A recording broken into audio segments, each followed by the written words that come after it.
Saudara-saudaraku mengejekku sebagai pecundang setelah aku dipecat, padahal aku telah mendukung mereka selama bertahun-tahun. Namaku Reza. Aku anak sulung dari 3 bersaudara. Sejak ayah kami meninggal karena kecelakaan kerja saat aku baru lulus SMA, otomatis akulah yang mengambil alih tanggung jawab sebagai kepala keluarga. Waktu itu, aku menunda kuliah dan langsung mencari pekerjaan demi menghidupi ibu dan kedua adikku, Fikri dan Dani, yang masing-masing masih duduk di bangku SMP dan SD. Aku bekerja sebagai buruh di pabrik plastik awalnya, lalu naik level menjadi teknisi perawatan mesin setelah ikut kursus malam-malam secara gratis dari program pemerintah. Aku tidak punya waktu untuk memikirkan hal-hal mewah dalam hidup. Setiap rupiah yang kudapat, kusediakan untuk membayar sekolah adik-adikku, listrik, dan kebutuhan ibu. Waktu terus berjalan. Fikri berhasil kuliah di jurusan teknik sipil, dan Dani mengambil manajemen. Biaya hidup mereka di kota besar tentu tidak murah, apalagi dengan harga kos, makan, buku, dan lain-lain. Tapi aku tidak pernah mengeluh. Aku bangga bisa membiayai mereka. Kupikir, kalau mereka berhasil, aku akan merasa semua pengorbananku tidak sia-sia. Setelah hampir 15 tahun bekerja tanpa cuti panjang, aku akhirnya mendapatkan promosi menjadi kepala divisi teknisi di perusahaan yang sama. Gajiku cukup besar, meskipun masih banyak terpakai untuk kebutuhan keluarga. Bahkan saat Fikri sudah lulus dan mulai bekerja, dan Dani masih kuliah, aku masih sering mengirim uang. Aku tidak pernah mempermasalahkan itu. Keluarga adalah segalanya bagiku. Tapi semuanya mulai berubah ketika pandemi melanda. Perusahaan tempatku bekerja mengalami penurunan besar-besaran. Banyak proyek dibatalkan, dan divisi kami menjadi salah satu yang terdampak. Pada tahun kedua pandemi, aku menerima surat pemutusan hubungan kerja. Tidak ada pesangon karena alasan force majeure. Setelah 17 tahun mengabdi, aku diusir begitu saja. Saat itu, aku berpikir, tidak apa-apa. Aku masih punya keluarga. Aku yakin mereka akan mendukungku seperti aku mendukung mereka selama ini. Tapi aku salah besar. Setelah menerima surat pemecatan, aku pulang ke rumah kontrakan kecilku di pinggiran kota. Selama ini, aku hidup sangat sederhana. Aku belum menikah, karena merasa tidak punya waktu dan uang untuk membangun rumah tangga. Fokusku hanya satu, keluarga. Dengan hati berat, aku menelpon Fikri dan Dani untuk memberitahu kabar buruk itu. Aku dipecat, kataku pelan saat menelpon Fikri. Perusahaanku kena restrukturisasi. Aku nggak dapat pesangon. Sekarang aku harus cari kerja baru. Hening di ujung telepon. Lalu suara Fikri menjawab, ya namanya juga kerjaan, Bang. Nggak selamanya aman. Tapi ya, nggak enak juga sih. Semoga cepat dapat gantinya, ya. Nada suaranya datar. Tidak ada simpati. Tidak ada ucapan terima kasih atas semua pengorbananku selama ini. Lalu aku menelpon Dani. Reaksinya lebih mengejutkanku. Wah, Bang, ini sih gawat. Terus uang kos aku bulan depan gimana dong? Tanyanya dengan santai, seolah tidak sadar aku baru saja kehilangan pekerjaan. Aku lagi berusaha jual motor. Sementara bisa pakai itu. Jawabku. Yah, jangan dijual lah, Bang. Nanti gimana kalau perlu kendaraan? Aku menghela napas. Aku nggak ada pilihan, dan obrolan itu membuatku sadar, aku sendirian. Beberapa hari kemudian, aku menjual motorku dan beberapa barang elektronik. Uang yang terkumpul hanya cukup untuk hidup 3 bulan ke depan. Aku mulai melamar kerja kemana-mana, tapi usiaku yang sudah 35 tahun membuat segalanya lebih sulit. Aku bahkan mencoba kerja sebagai kurir, tapi banyak perusahaan memilih anak-anak muda yang lebih segar. 3 bulan berlalu. Aku mulai terpaksa meminjam uang dari teman-teman lama. Sebagian memberi, sebagian menolak dengan alasan sendiri-sendiri. Satu hari, aku benar-benar kehabisan pilihan dan datang ke rumah Fikri, yang kini sudah menikah dan tinggal di rumah klaster mewah. Aku berdiri di depan pagar rumahnya, menatap mobil barunya yang mengilap. Istrinya menyambut dengan senyum kaku. Oh, Kak Reza ya. Fikri lagi rapat Zoom. Tunggu sebentar ya. Aku dipersilakan duduk di teras, tanpa diajak masuk. Setelah 15 menit, Fikri keluar dengan kemeja rapi. Ada apa, Bang? Aku minta maaf ganggu. Tapi aku butuh bantuan. Bisa pinjam 2 juta? Nanti aku cicil kalau udah kerja lagi. Fikri mengernyit. Bang, aku juga lagi banyak pengeluaran. Cicilan rumah, mobil, sekolah anak. Nggak segampang itu, lah. Lagian, bukannya dulu abang dapat gaji gede? Kemana uangnya semua? Aku terdiam. Rasanya seperti ditampar. Aku ingin berteriak, ingin mengingatkannya bahwa tanpa aku, dia mungkin tidak akan pernah menginjakan kaki di perguruan tinggi. Tapi aku hanya berkata, ya sudah. Maaf sudah ganggu. Aku pergi, sambil menahan air mata yang mulai menggenang. Beberapa minggu kemudian, aku mencoba menghubungi Dani. Dia sudah lulus dan bekerja sebagai manajer pemasaran di sebuah startup.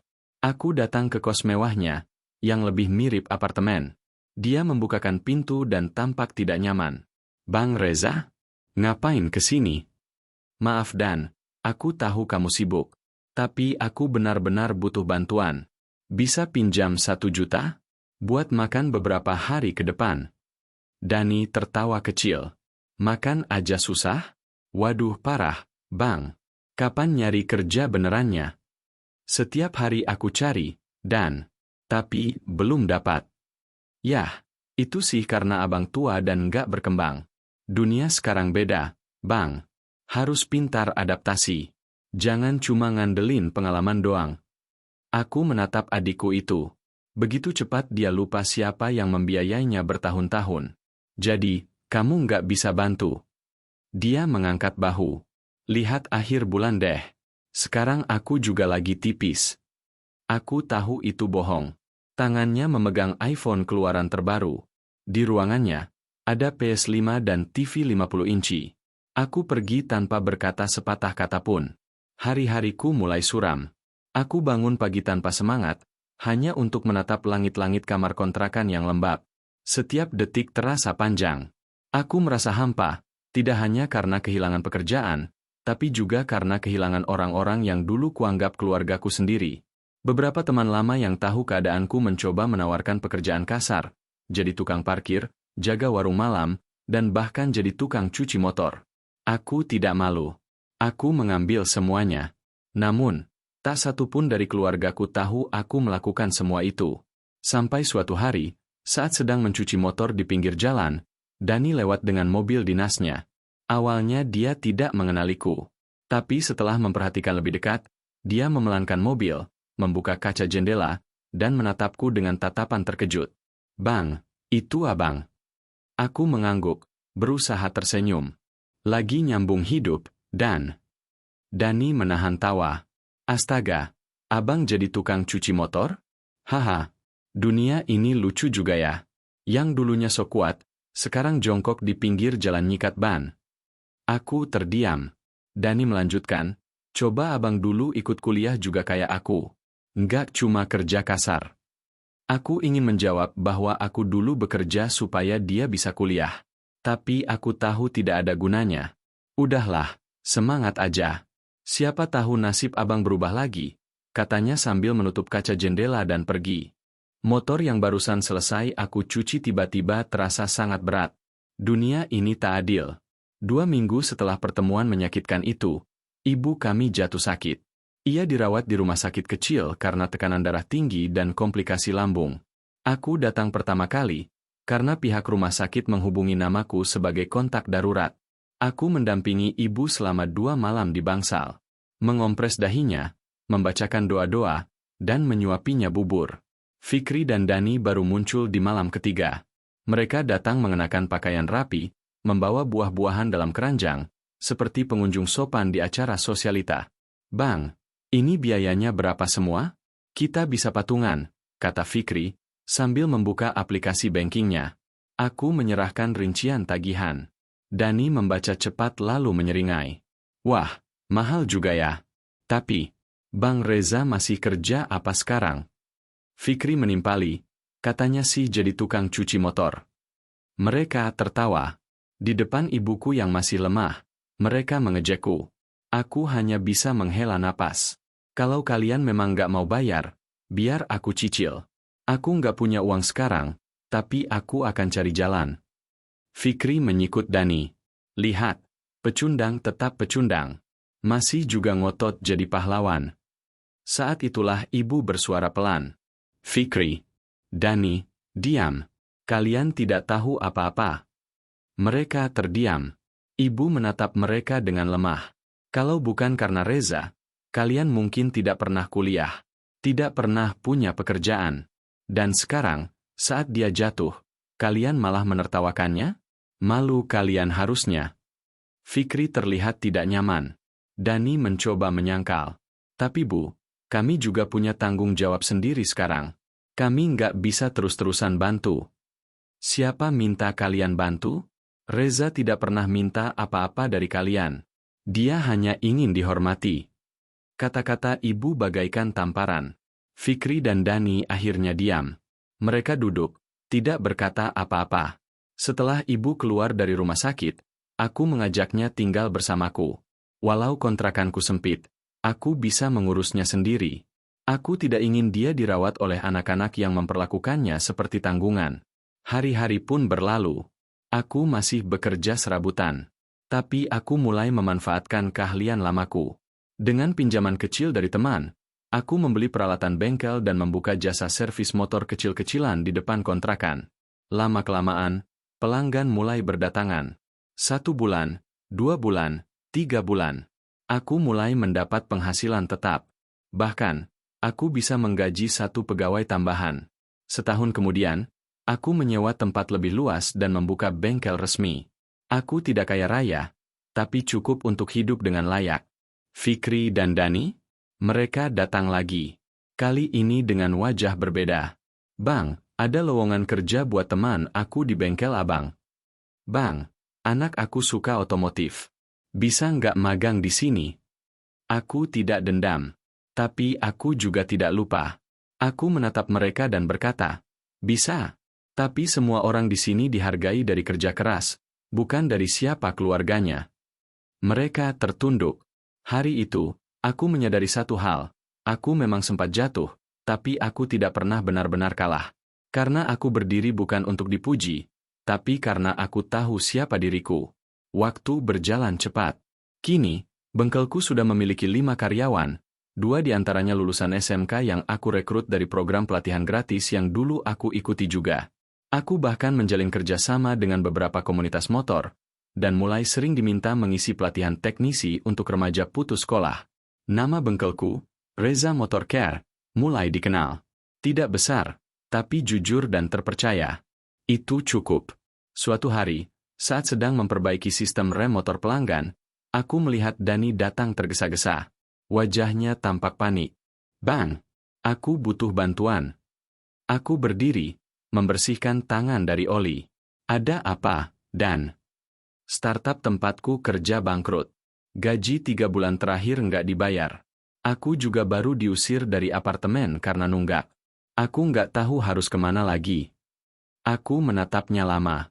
Kamu datang ke sini karena terpaksa, bukan karena ingat siapa aku, ya? Dani menunduk. Maaf, Bang. Aku tahu aku salah.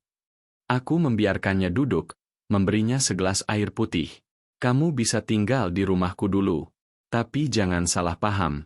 Di sini, semua orang kerja. Kamu ikut bantu bersih-bersih bengkel, jaga kasir, atau cuci motor. Nggak ada yang cuma duduk. Dani mengangguk cepat, matanya berkaca-kaca. Aku siap, Bang. Aku akan berubah. Beberapa bulan kemudian, giliran Fikri yang datang. Ia lebih rapi, lebih tenang, tapi wajahnya menyimpan kegelisahan yang sama.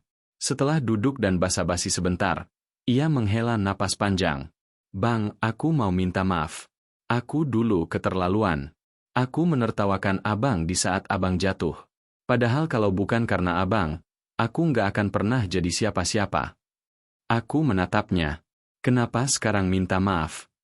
Karena sekarang aku ngerasain sendiri, Bang. Anak sulungku sakit dan butuh pengobatan jangka panjang. Tabunganku habis. Aku pinjam ke kantor ditolak. Ke teman-teman juga. Dan, aku baru sadar, abang dulu menghadapi semua itu sendirian. Fikri menunduk, air matanya jatuh ke lantai bengkelku yang berdebu. Aku mengangguk. Kamu bisa ajak keluargamu ke sini akhir pekan. Kita makan bareng. Ibu pasti senang lihat kalian akur. Fikri mengangkat wajahnya. Makasih, Bang. Aku nggak pantas dimaafkan. Aku tersenyum kecil. Tapi kamu tetap adikku. Hari itu, untuk pertama kalinya sejak aku dipecat, aku merasa seluruh keping hatiku yang sempat pecah, perlahan mulai menyatu kembali.